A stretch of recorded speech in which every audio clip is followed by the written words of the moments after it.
안녕하세요. 평소에 이 채널을 정말 자주 즐겨 듣는 한 애청자입니다. 여기는 늘 좋은 사람들의 이야기, 마음이 따뜻해지는 이야기들이 많아서 사연을 들으며 눈물도 흘리고 웃기도 하고 했는데 이렇게 제 이야기를 보내려니 조금 긴장되네요. 저는 오늘 겨울방학을 맞아 하루에도 12번씩 신이 나는 초등학생 아들내미를 남편과 함께 시부모님 댁에 놀려보내고 목욕탕에 다녀왔어요. 젊을 때는 대중 목욕탕 같은 곳 다니는 것보다 집에 누워있는 게 훨씬 좋았는데 요즘은 뜨거운 물에 목 끝까지 몸을 담그고 말랑말랑해지는 그 기분이 참 좋네요. 오랜만에 때 빼고 광낸다는 게 겨우 목욕탕 가는 거라니 조금 부끄럽기도 하지만 나만을 위한 시간을 보낼 수 있다는 게 참 행복한 그런 토요일입니다. 세상의 모든 아이 부모라면 다들 공감하실 것 같아요. 오늘은 아들 돌보느라 지친 제 자신을 돌보고 내일 시댁으로 갈 예정이에요. 가서 어머님 아버님 얼굴 뵙고 즐거운 시간을 보내려 합니다. 작년 한 해를 돌아보면서 시부모님께 정말 감사했던 그날을 곱씹어보지 않을 수가 없었어요. 나는 과연 시부모님께 지난 한 해 좋은 며느리였나? 제가 하는 건 늘 뭐든지 괜찮다고 제가 편안하게 지내기만을 바라시는 시부모님께 적응해서 진짜 너무 편하게만 지낸 건 아닌지 살짝 반성도 해봅니다. 남편과 결혼을 하고 어머님 아버님과 가족이 된 지도 벌써 10년이 지났어요. 어머님 아버님과 완전히 친해지기까지는 딱 1년 걸린 것 같아요. 결혼 전에는 시어머니를 엄마라고 부르는 다정하고 애교 있는 며느리가 되는 것이 목표였는데 막상 저희 친엄마가 버젓이 살아계시는데 남편의 엄마를 엄마라고 부르기가 참 어렵고 이상하더라고요. 어떤 날에는 친정엄마한테 미안한 마음이 들기도 하고 10년이 흐른 지금도 이 부분은 참 어렵고 조심스러운 것 같습니다. 친딸 같은 며느리가 되고 싶은 마음만은 굴뚝 같았던 제가 결혼 후 첫 식사 자리에서 생각보다 엄마라는 말이 잘 안 나오는구나 하고 깨닫고도 1년 만에 불편함 없이 편안한 사이가 될 수 있었던 것은 저를 편하게 대해주신 시어머니 덕분이라고 생각합니다. 넌 어떻게 그렇게 시어머니랑 친하게 지내? 하고 누가 제게 묻는다면 저는 한참 말을 고르고 고르다 대답합니다. 그분은 나를 편안한 상태로만 두셔. 도대체 무슨 말인지 모르시겠다고요? 오늘 저의 이야기를 끝까지 들어주신다면 어떤 의미인지 알게 되실 거예요. 이야기는 17년 전으로 거슬러 올라갑니다. 남편과 저는 같은 회사의 직장 동료로 만나게 되었어요. 같은 날 면접을 보고 취직을 한 입사 동기였던 저희는 아무래도 성별이 달라서였을까? 공통점이 딱히 없어서였을까? 그다지 친한 사이는 아니었습니다. 문제는 회사가 저희를 그냥 어색한 동료 사이로만 가만히 내버려 두질 않았다는 겁니다. 입사 후 첫 단체 회식이 있던 날이었어요. 저도 남편도 인생 첫 회사, 인생 첫 회식이었던지라 무척이나 긴장하고 있었습니다. 대학 다닐 때 친구들과 술을 안 마셔본 것도 아닌데 그날따라 술이 어찌나 독하고 무섭던지 이 사람 저 사람 돌아가면서 술잔을 부딪히고 긴장한 탓에 안주 한 점 제대로 먹어보지 못한 채 만취 상태가 되어버렸습니다. 그리고 저와는 정반대로 신이 나서 술을 잔뜩 마시는 바람에 만취 상태가 되어버린 사람이 있었는데 그게 바로 지금의 제 남편이에요. 저희 두 사람은 결국 가득 마셔버린 술 때문에 정신을 놓고 말았고 한 명은 테이블에 머리를 박고 한 명은 의자에 기대어 밴드 기타리스트처럼 헤드뱅잉을 하고 말았습니다. 좀처럼 정신이 돌아오지 않는 저희 두 사람을 보며 선배들이 핸드폰을 뒤져 집으로 연락을 취해주었고 저희는 그렇게 첫 사회생활 쓴맛을 회식 자리에서 소주로 느끼며 각자 어머니의 차에 실려 집으로 돌아갔었습니다. 내가 진짜 너 때문에 창피해서 제명에 못 살겠다. 다음날 아침 어머니께서 제가 눈 뜨자마자 하신 말씀이었습니다. 도대체 술을 얼마나 마신 거야? 아니 다른 자리도 아니고 회사 생활 첫 회식 자리에서 그러면 어떻게 하니?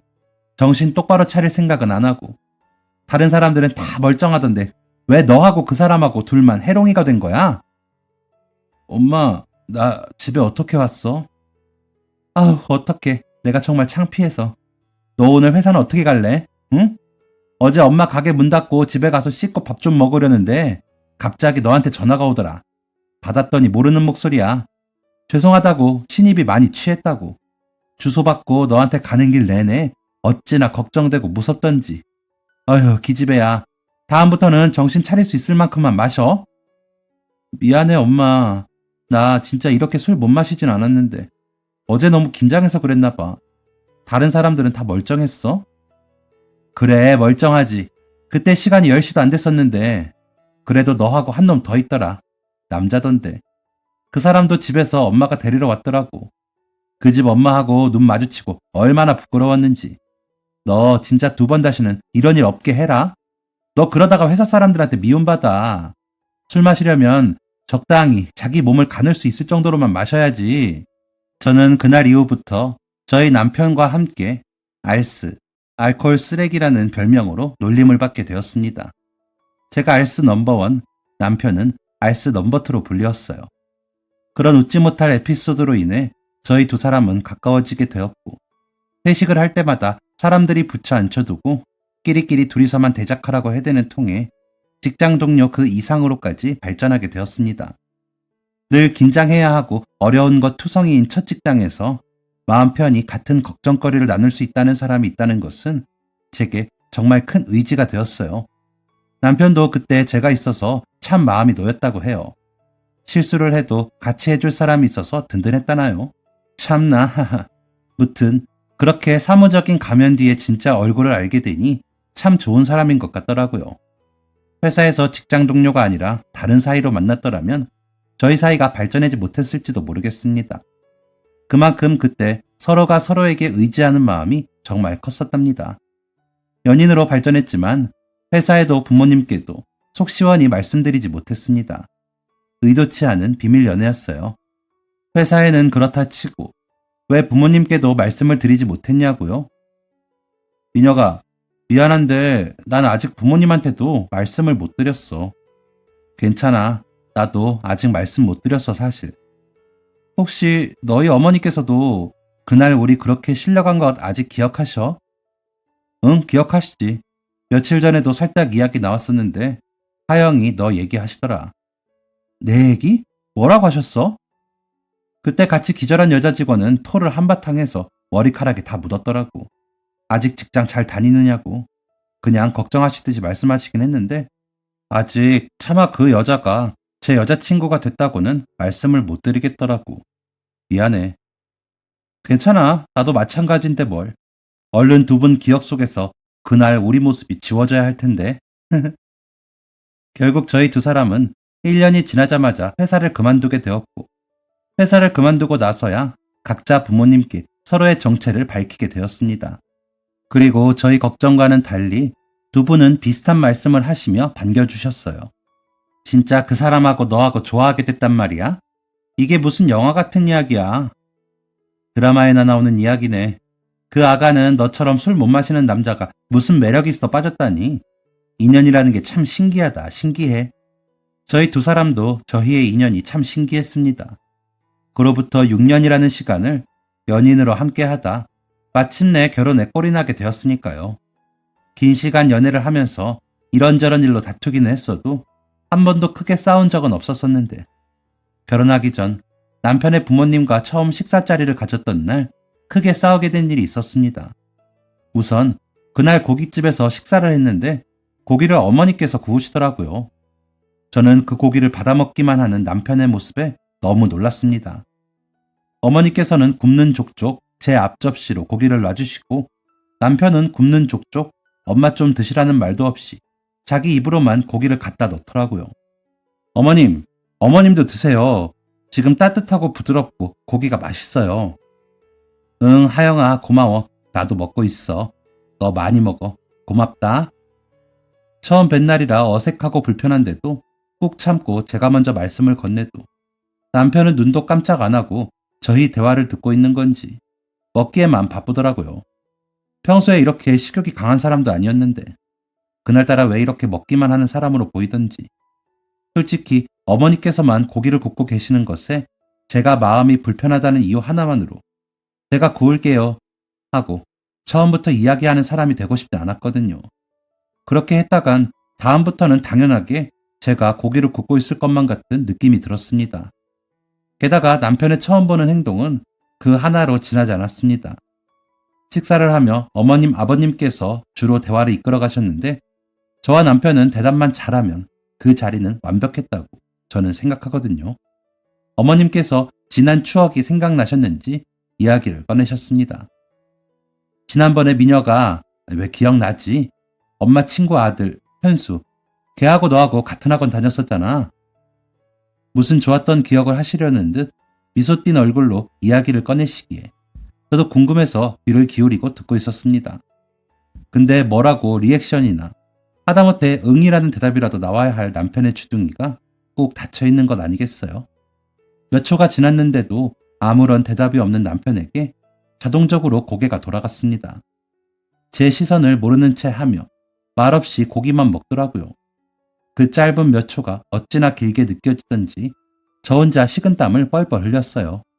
저는 모르는 이야기인데 제가 대신 대답을 해드릴 수도 없고 몰래 툭툭 신호라도 주고 싶었지만 어머님, 아버님과 너무 가까이 앉아있어 제가 어떤 말이라도 속삭이면 다 들릴 것 같아서 가만히 참을 수밖에 없었습니다. 어머님, 아버님께서는 별 문제가 없다는 듯 익숙하게 그 상황을 넘어가셨습니다. 그리고 결정적인 마지막 충격은요.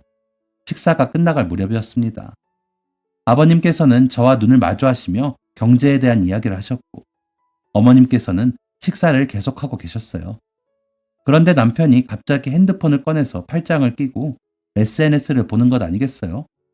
저는 결국 참지 못하고 손을 뻗어 남편의 핸드폰을 잡았습니다. 왜? 하하. 야 이놈아. 아빠 얘기하는데 폰 들여다보고 잘한다. 뭐라 할 말도 눈치 줄 방법도 떠오르지 않아 손이 먼저 나갔는데 남편에게는 눈도 마주치기 싫어 아버님과 눈이 마주친 상태 그대로 하하하고 웃었더니 아버님께서 그제야 알겠다는 듯 남편을 나무라 주셨습니다. 남편은 그대로 핸드폰을 집어넣고 대화에 참석했고 그렇게 식사 자리는 마무리가 되었어요. 원래 모두들 처음 시댁 식구들과 식사를 할 때 이런 기분인가? 자기 부모님하고 밥을 먹으면 누구를 소개하든 자리든 다 남편처럼 저렇게 되는 건가? 나는 저러지 말아야지. 나는 저러지 말아야지. 하영아, 오늘 고마워. 오늘 어땠어? 맛있었어? 응, 너무 맛있었어. 어머님, 아버님께서도 잘해주시고 좋았어. 그렇게 말해주니 고마워. 그 집 맛있더라. 미녀가, 근데 내가 아까부터 계속 너한테 말하고 싶었거든? 혹시 다음부터는 고깃집에 가면 어머니께서 굽게 놔두지 말고 네가 구워줄래? 어머니께서 언제까지 자식들 고기 구워 먹이셔야 해. 너 밖에 나가서 회식 자리에서 고기 네가 구워 안 구워? 남들한텐 다 구워서 갖다 바치면서 왜 엄마한테는 안 그래? 어머니 아까 고기 몇 점 드시지도 못했어. 너희 부모님이랑 나랑 같이 밥 먹는 자리에서 그 고기를 내가 구워야 편하겠니? 아, 나도 맨날 엄마가 구워주는 고기만 먹는 건 아닌데 오늘 내가 신경 못 썼네. 너 내내 그 생각하느라 잘 못 먹은 거구나? 응, 난 좀 불편하더라. 어머님, 아버님께서는 나한테 너무 따뜻하게 잘 대해주시는데 너 때문에 가시방석이었어. 어머님, 아버님께서 너한테 말씀하시는데 넌 왜 자꾸 대답을 안 해? 난 내가 모르는 이야기라서 대답도 못하는 거 알아 몰라? 나는 눈 한 번을 못 떼고 말씀에 경청하고 있는데 너는 그 자리에서 왜 핸드폰을 봐? 밥 다 먹었다 이거야? 오늘 넌 그냥 부모님이랑 밥 먹으러 간 건데 내가 잘못 낀 건가? 나 오늘 너희 부모님 처음 뵈러 간 날이잖아. 나만 중요한 자리였어? 아, 미안해. 나도 신경 쓴다고 썼는데 무의식적으로 그랬나 봐. 너랑 부모님은 처음 인사하는 날인데 나는 너도 편안하고 엄마 아빠도 편안하고 그러다 보니 내가 생각이 짧았어. 더 조심스럽게 굴었어야 했는데 미안해 하영아. 내가 있든 없든 엄마 아빠 말씀하시는데 대답 안 하고 핸드폰 보고 이거 아닌 것 같아. 난 네가 집에서 그런 모습을 하는 아들이라는 게 오늘 좀 충격이었어. 소중하고 가까운 사람일수록 더 다정해야지. 밖에서 모르는 사람한테 네가 얼마나 잘하는지 생각해봐. 너 회사에서 상사 말 끝날 때까지 밥도 한 숟갈 못 먹던 사람이야. 근데 그 사람 어때? 이제 연락도 안 하지? 근데 부모님? 죽을 때까지 사랑하는 사람 아니야? 가까운 사람일수록, 너한테 소중한 사람일수록, 너한테 당연한 존재일수록 더 다정하고 더 따뜻해야지.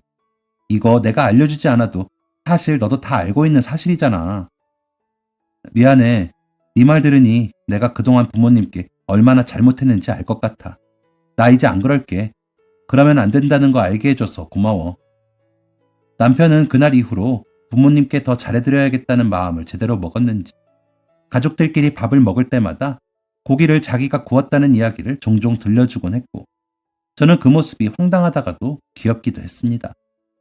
결혼을 하고 나서 초반에는 부모님을 모시고 함께하는 식사 자리가 조금 많았습니다.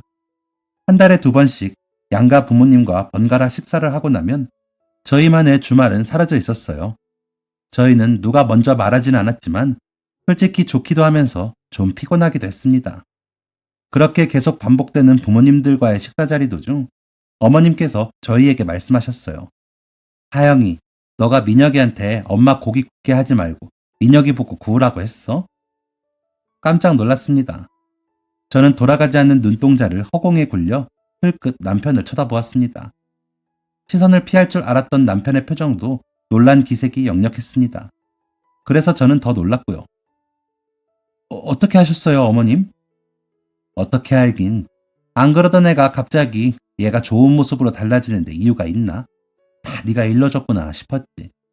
가끔 얘기하다 보면 내가 벽 보고 밥 먹나 싶을 때가 있었는데 요즘은 대답도 잘하고 핸드폰도 안 보고 얼마나 달라졌는지 몰라. 다 하영이 너 덕분이야. 너 아니었으면 얘가 이런 생각을 했겠어? 엄마는 왜 그런 이야기를 해? 하영이가 들으면 내가 진짜 그런 아들이었는 줄만 알겠어. 아이, 제가 잘할게요. 그동안 너무 버르장머리가 없었어, 내가. 어머, 이거 봐라, 하영아. 얘가 이런 말도 할 줄 안다. 참나. 여보, 너무 웃기지 않아요? 허허허. 하영아, 우리 민혁이 좀 더 나무라주라. 요즘 이놈 우리한테 너무 잘한다.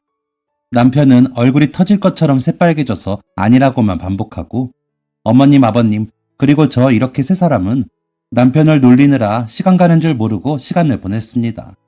달라진 아들의 모습에 네가 왜 우리 아들을 가르치느냐가 아니라 제 덕분에 좋아졌다고 고맙다고 말씀해 주시니 저도 괜히 감사하더라고요. 남편 역시 집으로 돌아가는 길 내내 미소가 끊이질 않았고요. 기존에 형성되어 있는 가족이라는 무리 안에 제가 불쑥 들어갔는데도 불구하고 제자리를 내어주시고 인정까지 해주시니 왠지 모를 소속감도 들면서 마음이 따뜻해졌습니다. 제가 시댁의 효녀가 되는 건 현실적으로 조금 어렵더라도 남편이 더 효자가 될 수 있도록 옆에서 잘해야겠다는 생각이 들었어요. 근데 참 웃긴 건 남편한테 그렇게 큰 소리를 쳐놓고 저 또한 저희 부모님 앞에서는 똑같은 딸이라는 것입니다. 따뜻한 햇살이 창문 너머로 들어와 이불을 포근하게 감싸던 주말 오후. 저희 부부는 오랜만에 집에서 푹 쉬자는 마음으로 뒹굴거리고 있었습니다. 이렇게 늦장을 부리다가 늦지막이 점심 겸 저녁으로 한 끼를 때우고 남편은 좋아하는 컴퓨터 게임을, 저는 좋아하는 드라마 시청을 하며 각자의 방식대로 쉬다가 야식을 함께 먹으며 주말을 마무리하기로 했었어요. 그런 평화로운 주말에 부담 없이 침대에 누워 오후 시간을 보냈는데 전화가 울렸습니다. 발신자는 다름 아닌 저희 엄마였어요. 누구야? 엄마네? 여보세요? 하영아, 일어났어? 밥은 먹었어? 일어났지. 밥은 조금 있다 천천히 먹기로 했어. 넌 괜찮아도 장서방은 배고플 텐데 귀찮아도 밥은 먹고 쉬지. 알았어. 엄마는? 밥 드셨어요? 오늘 아빠하고 둘이서 김장했어. 새로 무친 김치에 밥 한 공기 뚝딱 했지 우리는. 잘했어. 아빠 새 김치라면 환장하시잖아. 그래, 안 그래도 그것 때문에 전화했어. 작년에 장서방이 우리 김치 맛있게 잘 먹었다며. 그래서 너 이번에도 좀 가져가라고. 엄마의 전화라는 말에 함께 귀를 쫑긋하고 통화 내용을 듣던 남편이 김치 가져가라는 말에 침대 위로 폴싹 무릎을 꿇고 간절한 표정을 지었습니다. 김치 먹고 싶어 그러는 거냐고요? 아니요. 오늘은 쉬고 싶다는 뜻입니다. 저도 간혹 반대 상황에 저럴 때가 있거든요. 내일 갈게 그럼. 내일은 안 돼. 결혼식 있어서. 아빠랑 고문에 내려가야 해. 그럼 월요일에 퇴근하고 갈게. 뭐하러 그래? 피곤할 텐데. 그냥 오늘 잠깐 와서 김치만 가지고 가. 장서방은 데려오지 말고 너만 와서 김치만 들고 바로 가. 들어왔다 가라고 안 할 테니까. 아, 나 진짜 오늘은 쉬고 싶은데. 회사 일이 힘들었어? 그냥 오늘 집에서 마음껏 쉬는 날로 정했단 말이야. 엄마, 나 그냥 월요일에 가지러 갈게. 그게 더 편해. 아유, 방금 무친 김치라 좋아할 텐데, 장서방이. 알았다, 그럼. 월요일에 갈 때 엄마 좋아하는 붕어빵 사갈게. 그래, 끊어. 전화를 끊자 남편이 제게 악수를 하고 다시 침대에 들어 누웠습니다. 물론 저도 냉큼 들어 누웠어요. 하마터면 주말 왕복 2시간을 도로 위에서 보낼 뻔했습니다. 평일에는 시간만 잘 맞추면 왕복 1시간 거리인데 주말 오후 나들이 차량 전쟁은 정말 어마무시하거든요. 엄마 아빠를 보고 싶지 않은 것도 엄마의 김치가 당기지 않는 것도 아니었지만 오늘 하루만큼은 집에서 온전히 휴식하기로 합의 본 날이기에 거절을 할 수밖에 없었습니다. 아무리 저 혼자 간다고 한들 진짜 저를 혼자 보낼 남편도 아니었고 그렇게 되면 남편한테 미안하기도 했고요. 막상 거절할 때는 왠지 집에 가기를 싫어하는 딸처럼 보일까봐 좀 난감하긴 했어도 시간이 지나면 아무렇지 않아질 일이었어요. 한결 편안해진 마음으로 남편과 저는 함께 늦은 점심을 먹고 각자의 여가 시간을 즐기기 시작했습니다. TV에는 제가 좋아하는 드라마가 나오고 있었고 남편은 방 안에서 컴퓨터 게임을 하고 있었죠. 창밖으로 해 저무는 색깔이 참 아름다운 주말이었습니다. 띵동. 노을도 드라마도 황홀했던 그 시간 갑자기 누군가 초인종을 눌렀습니다. 누구지? 남편이 문 밖으로 고개를 내밀고 제게 물었습니다. 내가 볼게. 드라마를 보며 먹고 있던 사과를 내려두고 현관문 너머 인형을 확인했습니다. 아빠였습니다. 아빠다. 쿠당탕. 아빠가 왔다는 소식에 팬티바람으로 편하게 앉아있던 남편이 의자에서 넘어지면서 소리를 냈습니다. 호다닥 문을 닫고 옷장문을 여는 소리가 들려왔습니다. 저는 다급하게 현관문을 열었어요. 아빠! 아영아, 김치 가져왔다. 내가 월요일에 간다니까. 차 막히는데 여기까지 뭐하러 왔어? 무겁지? 못 살아. 뭐가 무거워? 아빠 힘 센데. 그냥 요 근처 올 일 있어서 가지고 왔어. 너 월요일에 일 끝나고 가지러 오려면 피곤하잖아. 나 진짜 괜찮다니까. 얼른 들어와요. 언제 출발한 거야? 차 많이 막혔을 텐데. 아니야. 아빠 약속 있어서 바로 가봐야 돼. 장서방 얼굴은 못 보고 가겠다. 늦었다. 아빠 간다. 벌써 간다고? 아니, 그래도 딸네 집에 왔는데 들어갔다가 안 가고. 아빠 약속 있어서 가봐야 돼. 진짜야. 얼른 들어가봐. 저녁엔 꼭 장서방 김치 챙겨주고. 알았지? 엘리베이터 왔다. 아빠 간다. 아빠는 정말 급한 일이라도 있는 사람처럼 몇 마디 대화도 나누시지 않고 부랴부랴 1층으로 내려가는 엘리베이터에 몸을 실었습니다. 아빠가 떠난 현관에 덩그러니 놓인 빨간 김치통이 괜히 서글펐습니다. 옷을 다 갈아입었는지 방문이 열리고 남편이 달려 나오는 소리가 등 뒤로 들렸습니다. 장인어른은? 뭐야, 가셨어? 설마 너 들어오라고 말씀도 안 드리고 그냥 가시게 둔 거야? 갔어. 아빠 약속 있으시대. 김치를 2통이나 가져왔네. 오늘 차 많이 막혔을 텐데. 그냥 아까 우리가 갈 걸 그랬다, 여보. 아빠 약속 있어서 근처 오시는 김에 들르신 거래.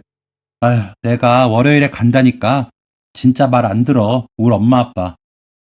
그래도 들어왔다 가시라 말씀이라도 드렸어야지. 그냥 가시게 두면 어떡해. 그렇게 말씀드렸지. 근데 약속 있다고 냉큼 엘리베이터를 타버리잖아. 정말 죄송해서 어떡하나. 이거 다 나 좋아한다고 보내주신 걸 텐데. 내가 잘못했다, 여보. 그저 누가 맛있다고 하면 가지고 있는 걸 다 털어서라도 먹이려고 하시는 엄마 아빠의 마음을 알면서도 피곤하다는 이유로 미루려고 했던 제가 너무나 한심했습니다. 남편이야 아무리 가족이 되었다 한들 저희 부모님의 성격을 완전히 다 알지도 못했고 부모님 마음 아는 건 자식뿐인데도 순간의 귀찮음으로 아빠를 먼걸음하게 했다는 사실에 제 자신이 너무 원망스러웠어요. 옆에서 어쩔 줄 몰라 하며 아빠에게 전화를 걸어 감사 인사를 하는 남편을 보고 있다가 김치통에서 한 포기를 꺼내 썰었습니다.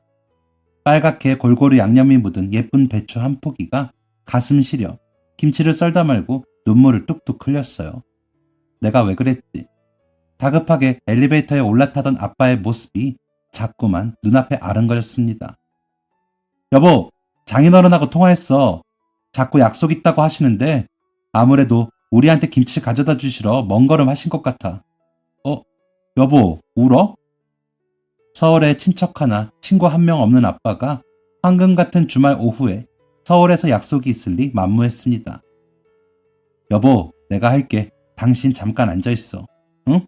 울지 마. 미안해. 나라도 가자고 했어야 하는 건데 왜 그랬는지 진짜 후회된다. 남편은 김치를 썰고 있는 저를 말리며 식탁에 앉히고는 서걱서걱 미처 다 썰지 못한 김치를 마저 썰고 밥솥에서 흰 쌀밥을 두 그릇 식탁 위에 가지런히 놓았습니다. 밥 먹게? 먹어야지. 장모님 장인어른께서 귀한 시간 내서 보내주신 건데. 그리고 분명히 배불렀었는데 김치 보니까 막 배고프다. 당신도 얼른 먹어.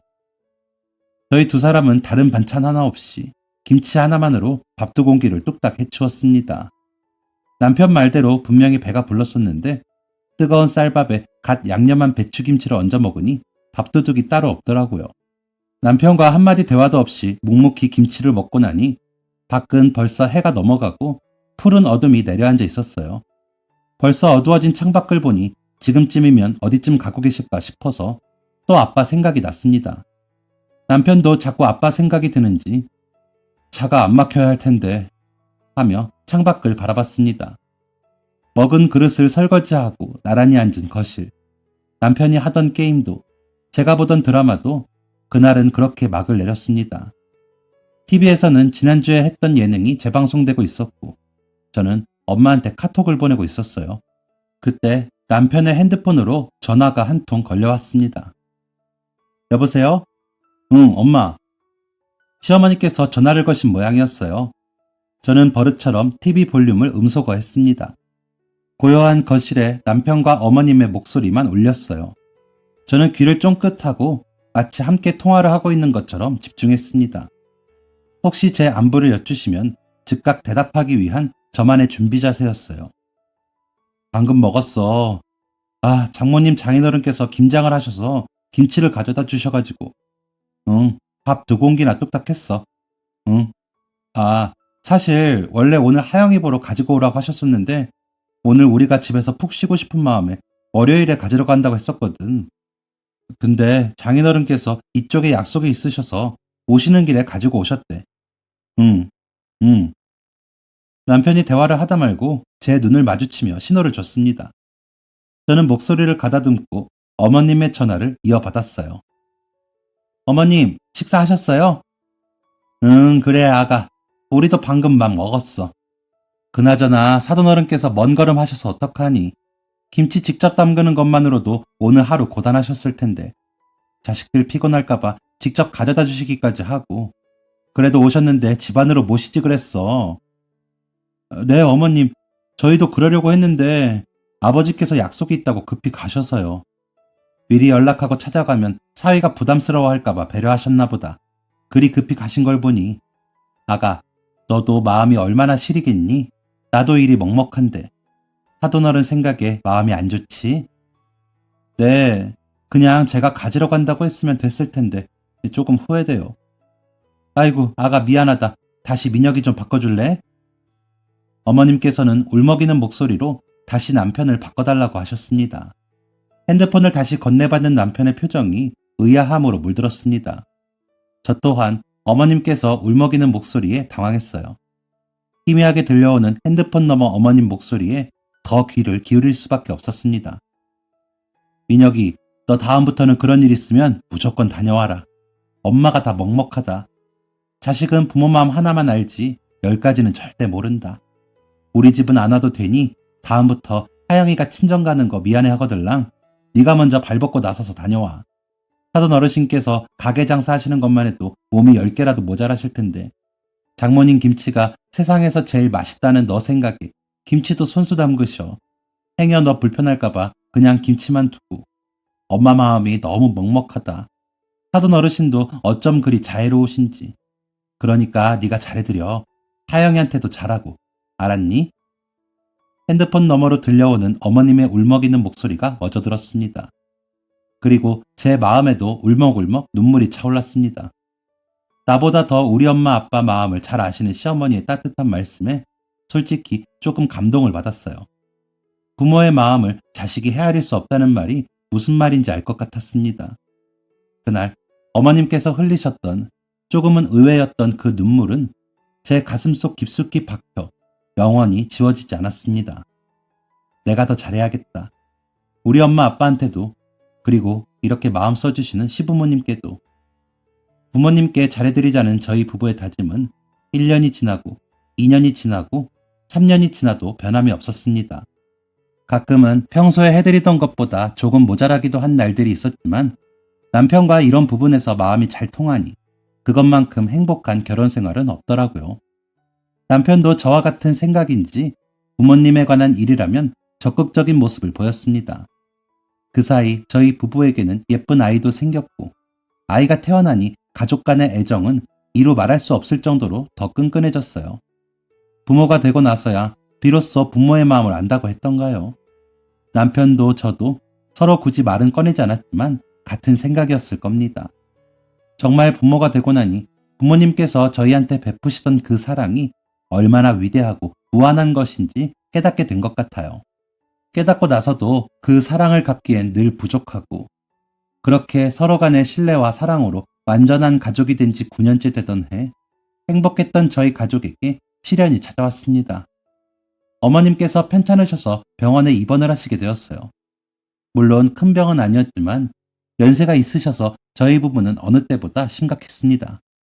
걱정이 이만저만이 아니었습니다.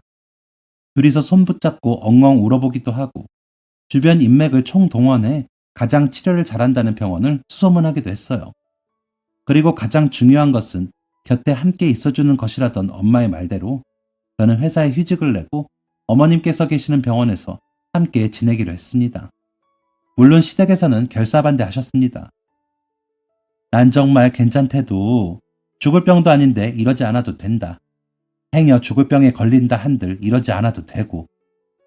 어머님, 제가 너무 걱정돼서 아무것도 손에 안 잡혀요. 진짜 괜찮아. 내가 민혁이한테도 이야기했는데. 어머님, 민혁 씨는 눈치가 없어서 괜찮다고 하면 괜찮은 줄로만 알지만 저는 아니에요. 여자 마음 여자가 안다고. 어머님 이렇게 병원에 계신 걸 보고도 모른 체 하기엔 저희 엄마 생각이 나서 아프면 아프다고 하셔도 돼요. 제가 있잖아요. 민혁 씨 저런 성격 보면 아버님께서도 민혁 씨랑 비슷하실 거고, 그냥 제가 진짜 딸은 아니지만 여기 계시는 동안만이라도 저를 딸이라고 생각하고 편하게 의지하세요. 저 진짜 그냥 보내시잖아요? 그럼 저 아무것도 못해요. 괜찮으시겠거니 라고만 하고 있기엔 제가 그동안 어머님하고 정이 너무 많이 들었나 봐요. 네가 또 나를 울리는구나. 하영아, 딸이 있으면 이런 기분일까? 그래, 네 말 맞다. 우리 집 남자들은 무뚝뚝하고 할 줄 아는 게 없어서 있으니 못하다. 그래서 내가 더 괜찮다고 하고. 딸이 있으면 이런 기분일까? 하던 어르신이 너무 부럽네. 하영아, 너는 어쩜 이렇게 예쁘니? 네가 이렇게 예쁘게 말하는데 어느 누가 거절할 수 있겠니? 어머님, 그럼 저 여기서 지내는 거 허락해 주시는 거죠? 그래, 이렇게 예쁜 딸 병수발 들게 하는 게 하던 어르신께 죄 짓는 기분이라 마음이 쓰이지만 너 여기 있는 동안 약속 하나만 지켜주면 내가 오케이 할게. 어떤 약속이요, 어머님? 넌 그냥 아무것도 하지 말고 그냥 나랑 놀아만 줘. 두 팔 두 다리 다 멀쩡하니까 다 내가 혼자 할게. 그냥 옆에 있어주기만 하는 걸로 하자. 그럼요, 어머님. 약속 지킬게요. 저희 어머니께서 그러셨어요. 이럴 때 다른 것보다 곁에 있어주는 게 제일 중요하다고. 저 정말 꼭 붙어 있을 거예요. 어머님 치료 다 받고 나시면 저희 더 친해져 있겠는데요. 정말 사돈 어르신께서 그렇게 말씀하셨어? 하영이 네가 이렇게 마음씨 곱고 예쁜 게 다 사돈 어르신 닮아 그런 거였구나. 나도 우리 아들을 그렇게 키웠어야 했는데. 그래, 이참에 우리 더 친해지자. 고마워, 하영아. 저희 그럼 이렇게 해요. 어머님, 이 기회로 더 돈독해져서 민혁 씨랑 아버님 질투하시게 만들어요. 그래, 좋지. 그 양반들 안 그래도 질투쟁이들인데 재밌겠다. 하영아, 고맙다. 고마워. 엄마의 조언대로 어머님께서는 곁에 있어주는 것만으로 기뻐하셨고, 힘든 치료 과정에서도 어머님과 저는 두 손을 꼭 붙잡고 함께 견뎠습니다. 일부러 밝게 이야기하려고, 더 좋은 생각하실 수 있게 하려고 핑계를 댄 친해져요 어머님 했던 말은 씨가 되어 저희 두 사람은 정말 더 돈독해졌습니다. 적당히 가까운 사이에서는 빈말로 상대방의 마음을 상하지 않을 궁리만 한다면 아주 가까운 사이에서는 서로를 위해 솔직하기도 하잖아요. 어머님과 저는 서로에게 솔직한 이야기도 터놓을 수 있을 정도로 많이 가까워졌습니다. 병원에서 나갈 때 아팠던 기억은 다 지워버리기로 약속한 어머님과 저는 3달 가까이 병원과 집을 오가며 함께 많은 것들을 나누었고 저의 애쓰는 마음과 간절한 기도가 하늘에 닿아 어머님께서는 완치를 하시고 무사히 일상생활로 돌아오실 수 있었습니다. 다영아, 태어나니 기분이 날아갈 것 같다. 어머님, 너무 고생 많으셨어요. 어서 날아보세요. 어머, 날개를 집에 두고 오신 거예요? 얘 좀 봐. 이상한 소리 하지 마. 웃겨. 회원 기념으로. 아니다. 오늘은 일단 각자 집에 가서 쉬고 날 잡아서 우리 소고기 먹으러 가자. 좋아요, 어머님. 아직 어머님 조심하셔야 하니까 잘 챙겨주시라고 제가 민혁 씨 시켜서 몰래 아버님께 말씀드리라고 할게요. 다 나았는데 뭘. 내 새끼 고맙다. 하영아, 내 마음 알아주는 건 너하고 사돈 어르신 뿐이네. 정말 기분이 좋았던 어머님의 태연. 어머님은 제 엉덩이를 토닥여 주시면서 진짜 저희 엄마가 아빠한테 서운하셨을 때 하시는 말투로 말씀하셨습니다. 예전에는 어머님께서 이렇게 엉덩이 두들겨 주시는 것도 불편하고 어색했는데 이젠 아무렇지 않을 정도로 편안하고 익숙해졌습니다. 어머님께서는 고생한 며느리 꼭 소고기 먹여야 한다며 가족들을 불러 모아 아버님과 남편 앞에서 제 칭찬을 입이 마르도록 하셨고 저는 솔직히 말해서 기분이 찢어질 듯 좋았습니다. 어색하고 어렵고 불편하다고만 생각했었는데 이제 이렇게 돈독해졌으니 더 두려울 것이 없었습니다. 게다가 어머님의 치료도 성공적으로 마무리가 되었으니 더 바랄 것이 없었고요. 그렇게 기분 좋은 식사 자리는 무르익어 어느덧 각자의 집으로 돌아가야 할 시간이 되었어요. 어머님, 아버님, 괜찮으시면 요 앞에 새로 생긴 카페에서 디저트라도 더 드시고 가실래요? 아니야, 우린 됐다. 너희들이 가서 먹어. 그래, 우린 배가 불러서 더는 못 먹겠어. 너희 둘이서 맛있게 먹고 들어가거라. 그 집 정말 맛있는데 같이 가시면 좋을 텐데요. 아니야, 정말 배불러서 그래. 하영아, 그리고 우리가 너한테 하고 싶은 이야기가 있는데 우리가 민혁이한테 물려줄 재산이 있는데 그걸 미리 증여하기로 했다. 너한테는 조금 갑작스러운 이야기일 수도 있겠지만 너도 알다시피 우리한테 원룸 건물이 있잖니. 어느 날 가만히 생각을 해보니까 이걸 가만히 가지고 있다가 나중에 준다 한들 무슨 소용이 있겠나 싶더라고. 네? 원룸 건물을요? 응. 근데 이걸 너희한테 주자니 민혁이 이 녀석이 그것만 믿고 대충 살 것 같고. 그래서 말이야. 사돈 어르신께 드리면 어떨까 한다. 저희 부모님께요? 그래도 어떻게 민혁 씨도 아니고 저희 부모님께. 아니요.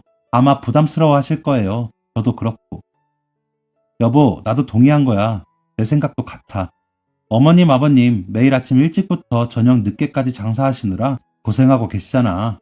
어차피 나중에 우리가 다 물려받을 건데 미리 받아서 장인어르신 장모님 조금이라도 일찍 쉴 수 있게 해드리자. 그래, 하영아. 갑작스럽고 놀란 마음 이해한다. 근데 우리 말 한번 들어볼래?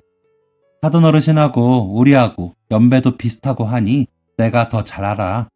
젊었을 때는 그렇게 일하다 몸이 아파도 금방 털고 일어나지만 이제는 아니야. 얼마 전에 그렇게 길게 아파 보니 별 생각이 다 들더라. 조금만 더 젊을 때 민혁 아빠하고 놀러 다닐 걸.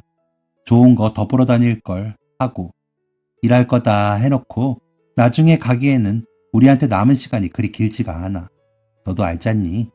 이제는 그냥 아침 저녁으로 힘들게 장사하는 거 그만두시고 좋은 거 보고 좋은 거 듣고 그렇게 살으셨으면 해서. 어머님께서는 몇 년 동안 지어 보이신 적 없는 진지한 표정을 하고 이렇게 말씀하셨습니다. 솔직히 저도 자식된 도리로서 부모님 더 고생하지 않으셨으면 하는 건 맞습니다. 저도 사람이라 쫄깃하지 않은 것은 아닙니다. 딱히 유명하지도 손님이 엄청 많지도 않은 보통의 가게에서 평생 동안 장사를 해오신 저희 부모님과 훨씬 여유있고 풍요로운 노후를 살고 계시는 시부모님이 비교되어 남몰래 가슴 아파했던 것도 사실입니다.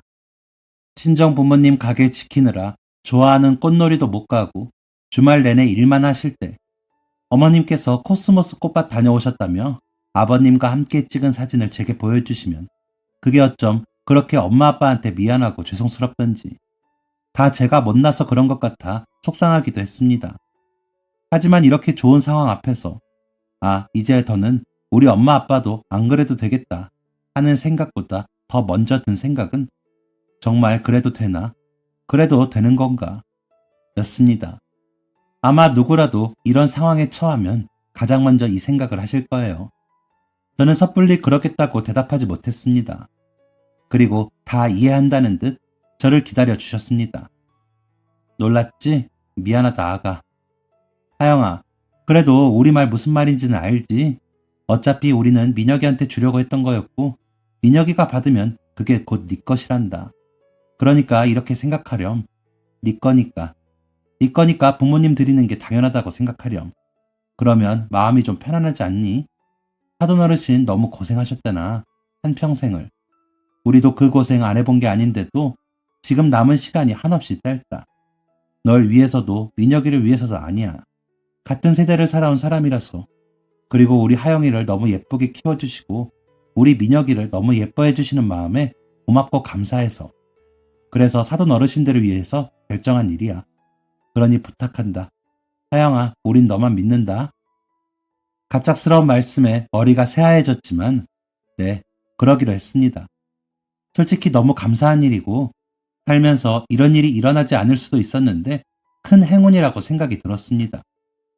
알게 되시면 누구보다 펄쩍 뛰고 절대 못 받는다 하실 부모님이 너무 걱정되지만 어떻게 해서든 설득해야겠죠.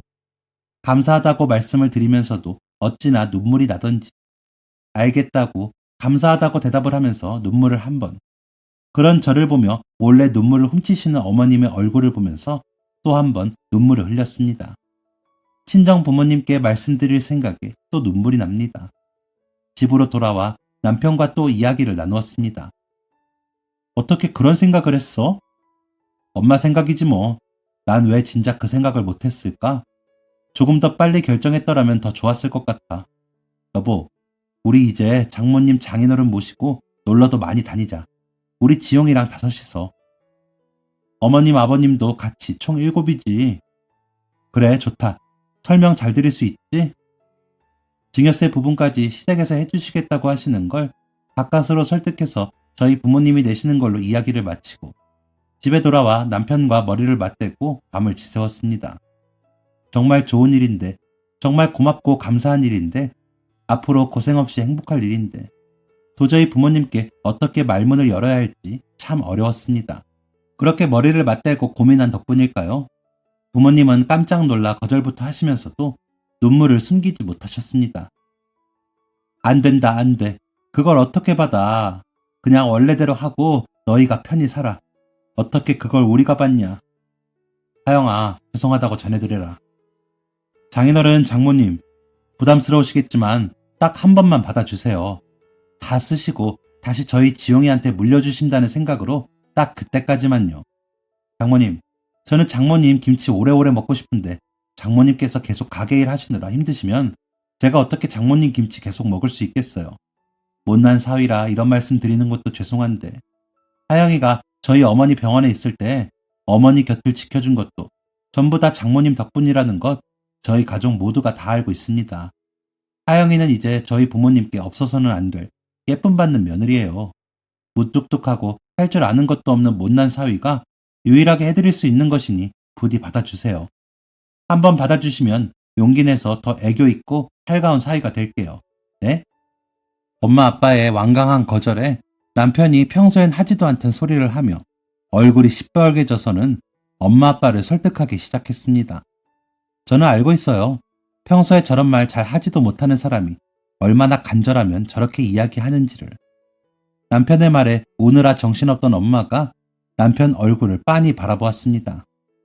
이런 말을 하는 자신이 낯설어 잔뜩 새빨간 색깔을 한 그 얼굴을요. 저의 가장 친한 친구인 엄마는 알고 있습니다.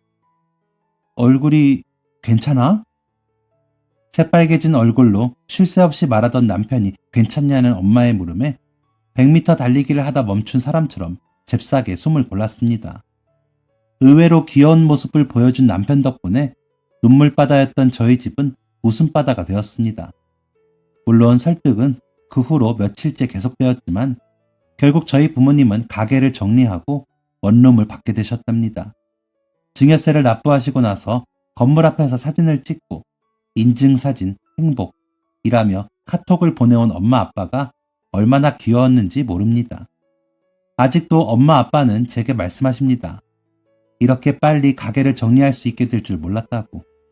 그리고 살면서 이렇게 오래도록 여행을 할 수 있게 될 줄은 더더욱 몰랐다고. 저는 참 복이 많은 사람인 것 같습니다. 세상 누구보다 저를 사랑해 주시는 부모님을 만나고 저를 생각하고 아껴주는 남편을 만나고 지용이를 낳고 또 저를 사랑해 주시고 아껴주시는 시부모님을 만났으니까요. 이번 주 일요일은 더 가까워진 며느리가 될 수 있도록 애써볼 예정입니다. 이 모든 게 꿈이라고 해도 설득력이 있습니다. 그만큼 저는 행복한 인생을 살고 있거든요. 좋은 분들을 만난 덕분에요. 앞으로 어머님, 아버님께 어떻게 더 좋은 며느리가 될지 늘 고민하고 생각합니다. 그건 아마 저의 평생 숙제이자 목표일 것 같아요. 앞으로 힘든 일이 있고 어려운 상황이 생겨도 제가 꼭 지킬 겁니다. 이 가족을, 우리의 사랑을요.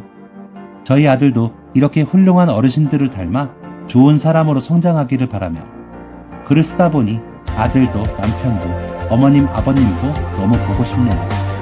내일을 기다리면서 글을 마무리하겠습니다. 들어주셔서 감사해요. 저 앞으로 더 좋은 며느리, 더 좋은 아내, 더 좋은 엄마, 더 좋은 딸이 될 수 있겠죠. 지금까지 사연 들어주셔서 감사합니다. 사연이 재밌으셨다면 구독과 좋아요를 눌러주시고 감사합니다. 안녕히 계세요.